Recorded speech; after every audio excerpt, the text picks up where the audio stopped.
Hi అండి. ఈరోజు పెసరకట్టు బిర్యానీ ఎలా చేద్దామో చూద్దాం రండి. దానికి కావాల్సింది ఏంటి అంటే చికెన్ నీట్గా కడిగి 2 స్పూన్స్ కారము, చిటికెడు పసుపు, 2 స్పూన్స్ ధనియాల పొడి, 1 స్పూన్ అల్లం వెల్లుల్లి పేస్టు, 1 స్పూన్ కొబ్బరి పొడి, 2 స్పూన్స్ పెరుగు, కొన్ని ఫ్రైడ్ ఆనియన్స్, ఇవన్నీ బాగా మిక్స్ చేసుకొని ఒక 1 అవర్ పాటు పక్కన ఉంచుకుందాము. ఇప్పుడు మనము ఆల్రెడీ ఆనియన్స్ ఫ్రై చేసాం కదా, అదే ప్యాన్లో చికెన్ని యాడ్ చేసుకొని వాటర్ అంతా ఇంకిపోయే వరకు మధ్య మధ్యలో కలుపుతూ బాగా ఫ్రై చేసుకుందాము. అంటే ఒక 70% చికెన్ ఉడికేలాగా. అప్పుడే మనకి ఈ స్పైసెస్ అన్నీ ముక్కకు పట్టి బిర్యానీ చాలా టేస్టీగా ఉంటుంది.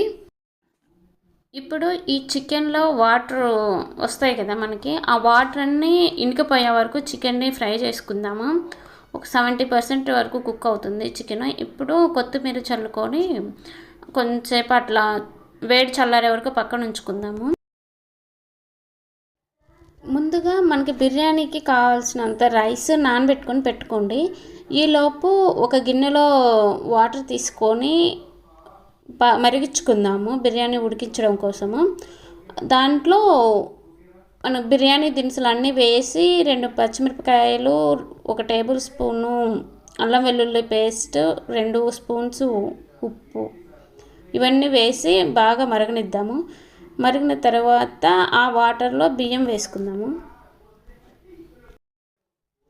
ఇప్పుడు రైస్ 70 to 80% ఉడికిన తర్వాత ఆ రైస్ని దించుకొని మనము ఏ గిన్నెలో అయితే బిర్యానీ చేద్దాం అనుకుంటున్నామో ఆ గిన్నెలోకి చికెన్ వేసి దానిపైన ఈ రైస్ యాడ్ చేసుకొని లేయర్లుగా ఆనియన్స్ అండ్ కొత్తిమీర అండ్ నేను చెప్పాను కదండి మీకు పెసరకట్టు అని, ఆ పెసరకట్టు కూడా లేయర్గా వేసుకొని మనము పెట్టుకుందాము.